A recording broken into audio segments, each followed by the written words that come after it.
Good morning. This is Tom Clark, Papa Tom with Papa Tom's Tales and the Father's Heart Media. We have a special guest with us today, Sheila Summers, and she's going to introduce herself to our audience in a few minutes. But let me tell you a little bit about why we're here. As in all the different podcasts that we do with the Father's Heart Media, it's designed to help the Malachi 4:6 bring the hearts of the fathers to the children and the children to the fathers. And that's something that was extremely important into Sheila's life. It was so important, in fact, that God turned her life around that she wrote a book about it, Broken to Beautiful, that she'll share with you in a minute. More importantly, she wants to share from her heart the things that God has done in her life that took her from a place where she was full of fear, and by the love of God the Father, she was able to overcome that fear. And so we would like to promise our audience that we're going to give you hope today. If you can relate to Sheila's story, there's hope for you. And that hope can be expressed when you begin to realize and receive the love that God the Father has for you. So with that in mind, let me turn it over to Sheila Summers. Hi. Sheila, tell the audience about your life, a little bit about your background, so they can get to know you a little bit in a few minutes. Okay, well, I'm originally from Scotland. I was born and raised in the beautiful city of Edinburgh. We can tell from your accent that you were. Yes, I still have it. For most of my life, I was raised with a wonderful mother and father who were they worked hard to give us the best life that they could. I was the youngest of four. Mm-hmm. I was born in the 50s, so my parents they had survived the Second World War. Mm-hmm. And that's a different generation, I believe, when trying to relate to children when they've come out of such a traumatic event. Mm-hmm. But of course, when you're a little girl and you're excited about life and you want the best and you want to be happy, you don't understand that you're not really receiving what a little girl needs. And that's the pure love of a father. My father was a hard-working man. He worked for 12-hour shifts and Monday through Friday. At the weekends, he baked and he cooked, and he was a good man. But in trying to communicate feelings with him, there seemed to be an enormous gap. As I grew, when I was little, I probably wasn't aware of that. But as I grew, I became more and more aware that I couldn't reach him. I tried hard, I tried to get involved in what he liked, but there was never ever any interest in who I was or what I wanted to be when I grew up, or the things that children... Why do you think that was, looking back at it? Well, I do believe it was that era. It was what they came out of, and they didn't want to talk about their experiences and the hardships that they had gone through. Do you think that it was because your father had a lot of pain in his life, and his life experiences caused him so much pain that yes. was a disconnect between him and his children like you? Absolutely. I'm more than positive that was the case. When asking my Heavenly Father why I had been susceptible to what I call, or who I call, the predators of the world, he showed me that I had a soft and trusting heart, and I was looking for love. However, I was looking for it in the wrong places. You've heard that song. Yes. Looking yes. for love in all the wrong places. Absolutely. And when you have a tender heart, you tend to be gullible and drawn into those who are, you become their prey. Right. Well, you're married well lately, though. Absolutely. They say that third time is a charm, unfortunately. It took me 2 bad experiences before getting here, but the journey was... I used to look back and experience, obviously, the fear that I was in when traveling through that journey. especially giving everything that I knew and loved up in coming over to America. I've been here 28 years. It was an enormous task to take on for a woman with a child, to give everything that she knew and loved up, and to take the chance of a lifetime, again looking for love but finding it in the wrong place. So when you moved to America from Scotland, Yes. You already had a child.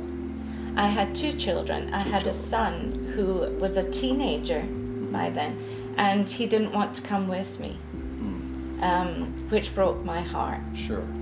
When I left their father, I took them both with me, but circumstances at the time would have it that my son went back to live with his father, and refused to come with me. However, the day before we were meant to leave, he came to say goodbye, I thought, and he then asked, "Mom, can I come with you?"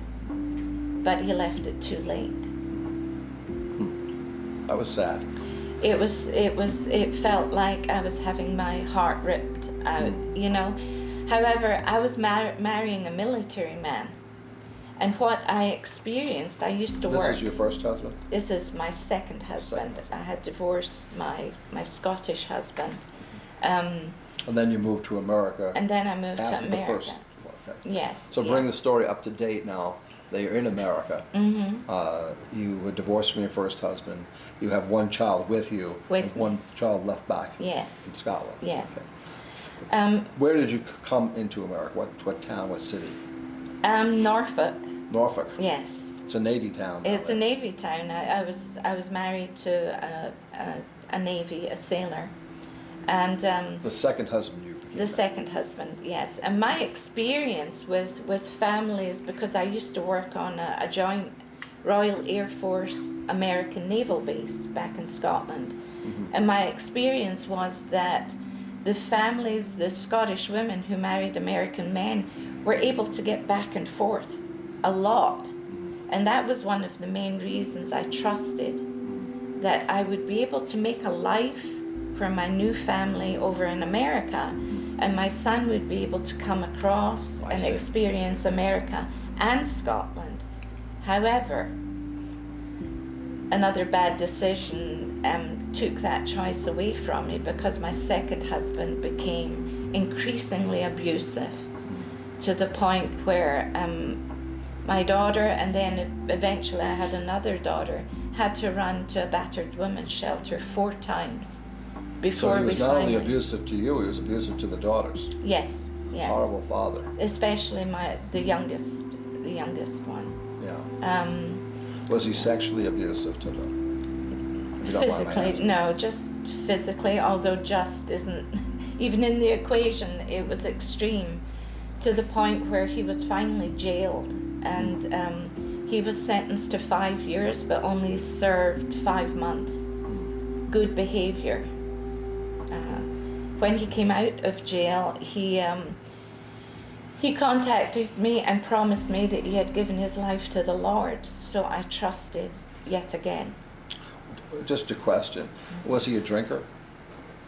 Was alcoholism involved in this? Or? Not particularly. I don't think. I think he maybe drank socially, but... so that wasn't causing it? No. There was something else inside of your second husband's heart. Yes. That drove him to be abusive to you? Yes. What do you think that was?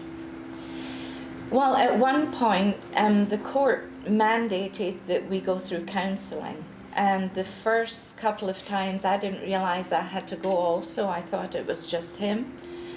But by the 3rd time, the counsellor insisted that I go along. And literally, by the end of that session, she asked him to leave.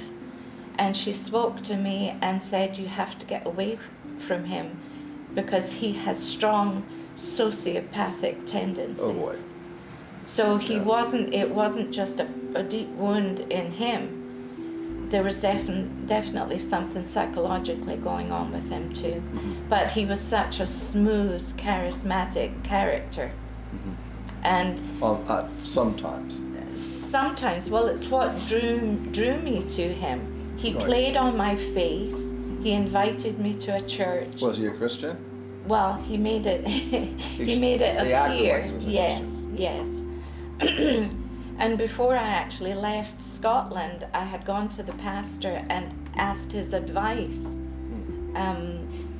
Do you believe that he is a man of faith? Am I going to be safe with him? And he said yes, he believed he was. So that's... Do you think this person could have had a split personality? Perhaps. I remember one time he acted, so gregarious and, Yes. and nice and so forth. He put on an act, and Yeah. another part of his personality was very destructive. Yes, and that played into the brokenness in my own heart, where I saw my own father being a care provider. And, I had to assume by that, because I was never told that I was loved.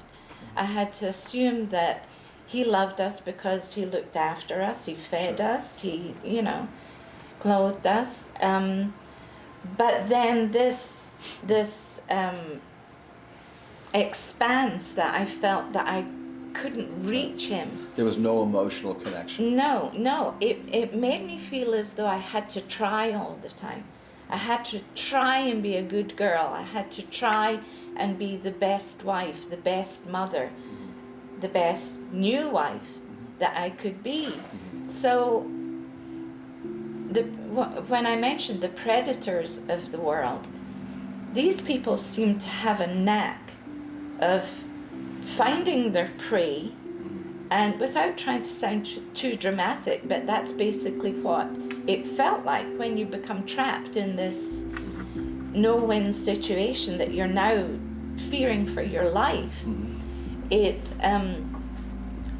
feels as though they have tried to find out all the gaps that are within you and within your heart, And fill them for so you. that they can fill them and virtually con you into becoming this victim. Why do you think a predator wants a victim? What's going on inside the predator's mind and heart that they're spending their time and their energy looking for prey, to use that expression? What's driving their bus? What causes that to happen? Well, I'm no psychologist, but from life experience, I'm sure it comes from brokenness within them, within their heart, within their mind. And they feel that the only way that they can succeed or override that brokenness is by putting other people down. So your first relationship as a child with your father created that circumstance, they call it, a condition, I call Yes, it, in yes. your own heart, that Yes. you were susceptible to predators. Yes, And that you had two predators, the first husband, the second husband. yes. Tell the audience more, how did you get out of the second situation? Well, 4 times I ran, as I said, to a battered women's shelter. The first time I ran, very, very soon after I landed there, I found out I was pregnant. So This is the second or third child? Third or fourth? this is the third child. Third child. I found out I was pregnant, and I felt that I had no other option but to go back to him, because I'm a Christian. I couldn't abort my child. And although I was trying to be talked into by the counselors in the house where we stayed, that would be your only option, that your only Divorce him. chance to abort the baby, Wow. I said no. So I went you're back not to going to him. abort the baby, but you're going to go back to this abusive relationship. Is that what's happening? Yes. Okay. But within the, it didn't even get to 9 months. I got to 32 weeks when I was hospitalized. He had beaten me badly throughout the pregnancy. Wow. And during one particularly savage attack, the amniotic sac had burst. Wow. And I went for my normal checkup, and the baby wasn't growing. They took me into the hospital, found out what it was, and they asked me, "What, have you had an injury? Have you had some kind of accident?" And I said no, because my mindset by that time was just a place of paralyzing fear. I knew that I was this heavily pregnant. I didn't want to lose my baby, but leaving him wasn't an option. How could I survive alone in a country with no one to help me? So I was afraid and fearful that if I shared with them what I had been experiencing by this evil man, that Yeah. you know, I wouldn't, my little family as it was, wouldn't have a chance to survive at all. So he's not only abusing you, he's actually abusing the baby in your womb. Yes. Because the baby in your womb still is a living human being with Of course. with a soul and a spirit. Of course. And that little baby in your womb understands that his father Yes. doesn't want Yes. him or her. Was it a boy or girl? It was a girl. That little girl understands, even though it's in the womb, Yes. right? Yes. That her father doesn't want her, he's beating her. So she's being abused emotionally, even in the womb. Yes, she is. And she didn't survive, unfortunately. I went into labor. I had a C-section, and I heard her cry, and I thought she had survived, but she only lived for half an hour. Wow. I had no other option but to go back to him.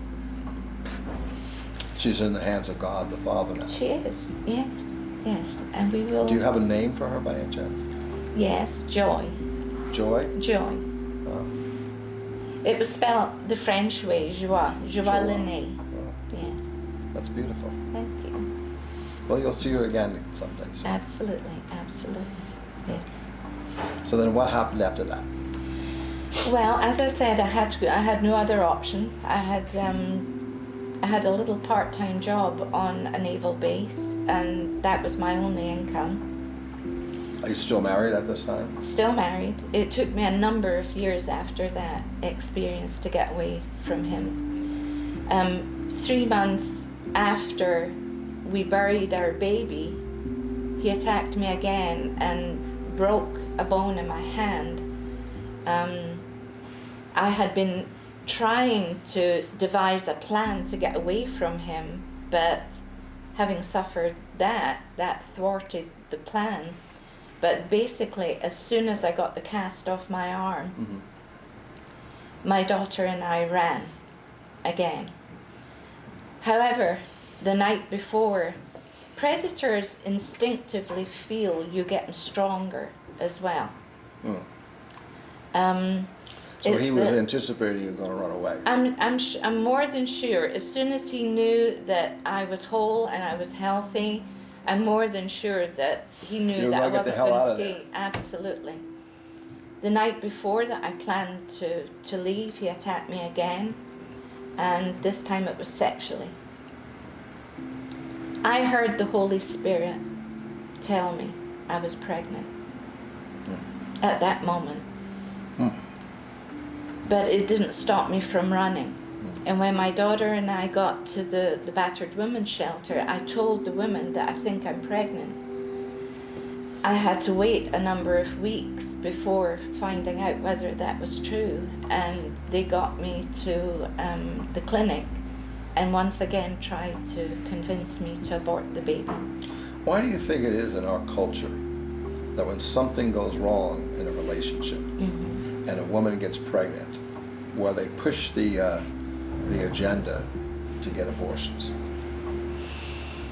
Well, it's evil to begin with. It's pure evil, and it's the enemy's intent on trying to destroy life even before it is viable, and to destroy the nuclear family, you know, for there to be wholeness in the marital relationship and in the family of that relationship.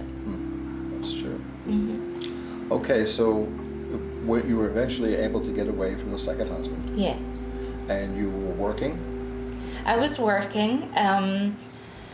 I got a second job working for a doctor, and she allowed me to take my new baby with me, Now, he was a sailor, so by the time I'd given birth to the second little girl, he was out at sea a lot. He was gone for 6 months. This is your second husband? Yes, yeah. He was gone for 6 months, then he would come home and it would all begin again, and then he would go again for 3 months. So life, although it was still frightening, the times that he was out at sea, it was more bearable, and I was also able to put money away and to absolutely devise a proper plan, put a plan in motion of being able to finally escape. That didn't happen until my youngest was 3. 3 years old. Yeah. I'm sure people listening to this story want to get to the point when, how did you break through this stuff? Yes. Right? What was the breakthrough? The breakthrough was because of my faith and my relying on the Lord and gaining strength within that knowledge that my Papa was with me all the way. And I knew that no matter what was put in front of me, I would be able to conquer that obstacle, to climb that mountain, because God was with me. So I don't want to say basically, because that's huge when we come to that understanding that God is with me and He won't let me down. Then no matter how many hiccups there are, you never let go of that trust, of that faith. So what was the event that was the pivotal point that broke you through? Well, when he was jailed, I had found out that I had all his bags of clothing and his car had been repossessed, and I knew that he was in a halfway house in downtown Norfolk. And the heart that the Father had given me actually felt sorry that he had nothing. So I contacted the halfway house and they said, just bring the bags of clothing down there. But as I didn't intend to contact him, but as I was leaving, he saw me. He pleaded on my soft heart yet again, and people will probably, out there will probably find that hard to believe. But when a woman has been objected to that kind of abuse, Subjected to that. yeah, they understand. Well, yes, subjected to it, but you do become an object of the predator's life as well. You do become a victim, you know. So in that victimized state, that's the biggest mountain to try and get over, is to stop believing that you are a victim. And that's a battle in the mind and in the heart, you know. When April, my youngest girl, was 3, I had opened my home up again because he had to leave that halfway house and he had nowhere to go. So you brought him back into the house? I said, you can come and stay until you get a job and then find some place to live. But he hurt my little girl again. Yeah. And when he was at work and I found out what he had done, I just packed everything I could into my car, my whole life. And that was when we went back to the shelter the 4th time, and I never saw him again. So how did the Lord bring you into a place where you divorced him? Yes, eventually. And what was the turning point that allowed you to, did you know the Lord at this time? Oh yes, I was taking my children to church and growing in my own faith. And So how did you survive? Did you get a job? What was it the Lord brought you into to bring you on the positive side of this? Okay, well, by this time my eldest daughter was a teenager, and she was able to help me out watching her little sister. So I had 3 jobs, surviving this, putting food on the table and paying rent, and Erin, my eldest daughter, was helping me. And there came a time where I saw that my eldest daughter was sacrificing too much of her life. So I decided that I was going to get an overnight job in taking away one of my daytime jobs to give her a little more freedom. So I was working from 10 at night till 6 in the morning. Wow.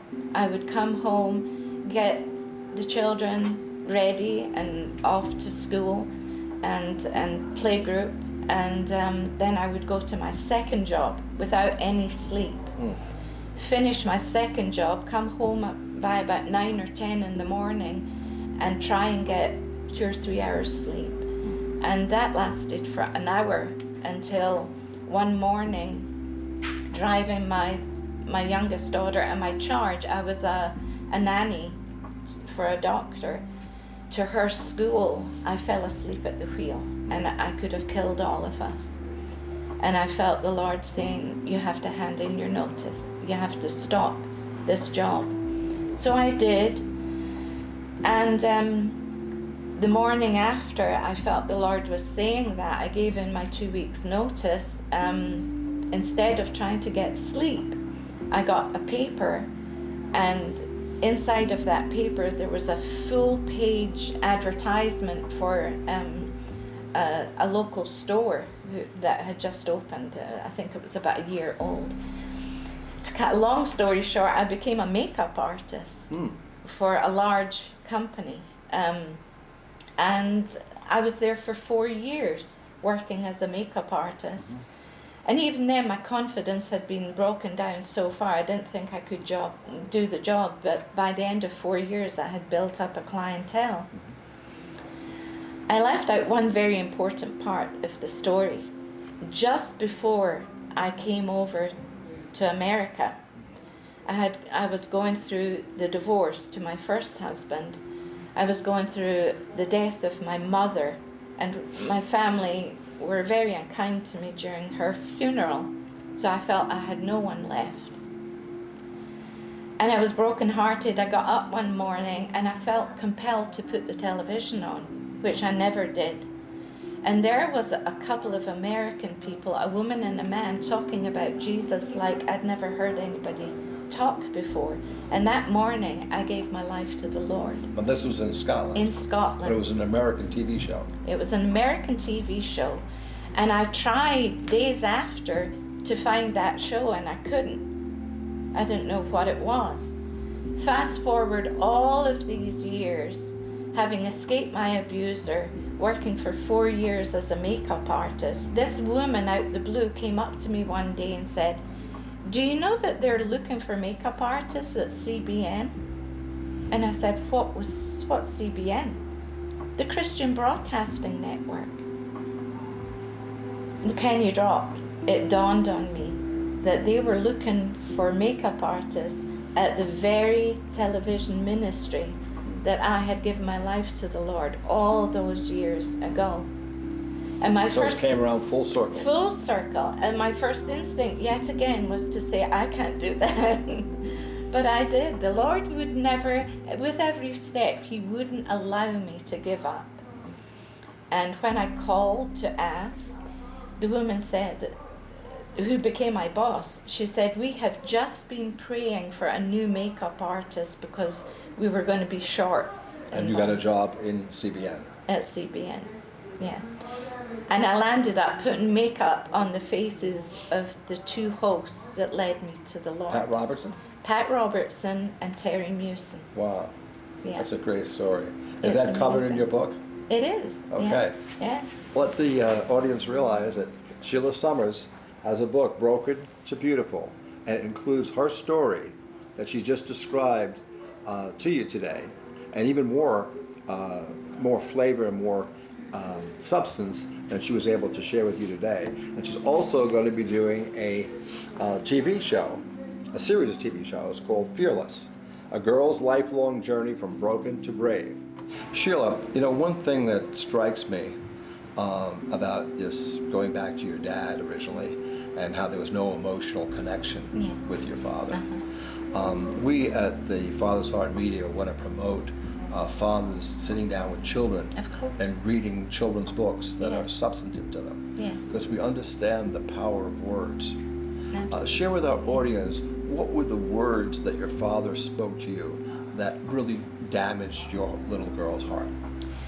Well, to begin with, the subtitle of my book is A Lifelong Journey from Words That Crush to the Word of Life. And as a little girl, in my longing to hear those words of encouragement and love from my father, and although I knew it was a contradiction in terms, I knew that he cared for us with everything that he did. But when I was a little girl asking for help in any respect with homework or anything like that, if I didn't do anything quick enough, he would call me nothing but a bloody idiot, if I'm allowed to say that. It's the way the Scottish culture is in general. They tend to throw words out there without a thought of the real meaning. But when I heard those cruel words as a child, it crushed me. It crushed my spirit. And the gap that I was longing to reach between my father and I just became wider and wider every time I heard those cruel words. You know, it's said that 85% of a child, whether Yes. it's boy or girl, Uh-huh. 85% of a child's identity Yes, comes from the words that the Uh-huh. father speaks. exactly. So if your father speaks harmful words like you're a bloody idiot, Yes. then that becomes your identity. Of You course see it yourself does. as a bloody idiot. Yes. You know, our first book, The Boy Who Found His Name, Yes. is about identity. And it's about the identity comes from God the Father. Yes. But the instrument that God the Father has structurally set up in the family Yes. for a child is through the natural father. Mm-hmm. So God the Father uses the natural fathers, to the extent that he can, Yes. to give a child their identity. Yes. And your identity was, you know, obviously terrible, and it was not what God the Father was speaking to you. No. Have you ever heard God your Father? Now, spiritually speaking, what does he call you? He calls me his daughter, his precious daughter, and I know he loves me unconditionally. And we just found out your name means heavenly. Yes, Sheila. that was a surprise. Gaelic means heavenly. Yes, Yes. yes. Well, that's a beautiful reminder, not that I need reminding at all. I feel the love from my Father in heaven, and that's the reason I wrote this book, was to reach out to fathers to help them understand how important words are. Good. The Father's Heart Media is going to be reaching out this year to do cultural change. We're looking for cultural warriors like Sheila, who are going to change the atmosphere by buying gifts, children's books that are substantive and meaningful, have words of life in them, and give the gifts, instead of giving the gifts to the child, that the mothers and grandmothers will give the gift of a children's book to the father, the dad, Yes. and encourage the dad to sit down and read to their children, because 85% of a child's identity comes from the father, and they want them to speak the words there, and that also develops tremendous, meaningful, emotional connection between fathers and their children, which will change the lives of their children and change the lives of the fathers forever. These are you'll be making memories that you can take for the rest of your life. Thank you very much for listening. We appreciate, and watching actually. We are looking forward to our next video podcast from the Father's Heart Media.